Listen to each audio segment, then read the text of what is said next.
ദാവീദ് സിനിമയുടെ റിവ്യൂ ആയിട്ടാണ് വന്നിരിക്കുന്നത്. ദാവീദ് സിനിമ കണ്ടിട്ട് ഇപ്പോൾ ഇറങ്ങിയുള്ളൂ.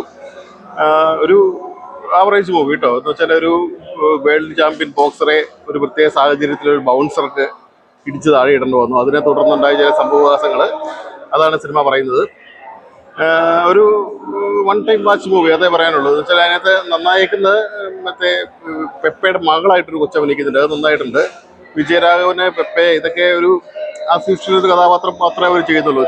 ചെയ്തു വെച്ച ചില ചിത്രങ്ങളൊക്കെയുള്ള അവർ ചെയ്യുന്നുള്ളൂ. നമുക്കൊരു ഇതുപോലുള്ള പടങ്ങൾ നേരത്തെ ഇറങ്ങിയിട്ടുണ്ട്. സാറപ്പെട്ട പരമ്പരയും പഴയ റോക്കി, അതൊന്നും കാണുന്ന ഒരു പഞ്ചിനകത്ത് കിട്ടുന്നില്ല. അതിൻ്റെ ക്ലൈമാക്സ് ഫൈറ്റ് ഒക്കെ ഉണ്ടല്ലോ. നമുക്കൊരു 75 ഇറങ്ങിയ പടമാണ് റോക്കി. അതിൻ്റെ ഒരു ബാലൻസ് പോലും നമുക്ക് അതിനകത്ത് കിട്ടുന്നില്ല. അതാണ് എനിക്ക് തോന്നിയത്. ഒരു ആവറേജ് വാച്ചിങ് മൂവി. വിജയരാഘവനൊക്കെ ഒരു കൂടുതൽ സ്ഥിരം ചെയ്ത റോള്, അതല്ലാതെ ഒന്നും ഇതിനകത്ത് എനിക്ക് തോന്നിയില്ല. അതാണ് ക്ലൈമാക്സ്. നമുക്കൊരു ഒരു ആക്ഷൻ ചിത്രം, ഒരു മാർഷൽ ആക്ഷൻ ചിത്രമൊക്കെ വരുമ്പോൾ നമുക്കൊരു പഞ്ച് തോന്നുമല്ലോ, അത് ഇതിനകത്ത് വന്നിട്ടില്ല. സറപ്പെട്ട പരമ്പരയിലൊക്കെ ആ ഡാൻസിങ് ക്ലോസ് ഒക്കെ വരുമ്പോൾ ആ സീനൊക്കെ നല്ലതായിട്ട് തോന്നുന്നു. പക്ഷെ ഇത് ഒരു പഞ്ചായിട്ട് ഇതിനകത്ത് ഒരു സൂം വന്നിട്ടില്ല, ഒരു ഫിനിഷിങ് ഇല്ല പടത്തിന്. ഒരു വൺ ടൈം വാച്ച് മൂവി ആയിട്ട് എനിക്ക് തോന്നിയുള്ളൂ കേട്ടോ. കുഴപ്പമില്ല, ഒന്ന് കാണാം.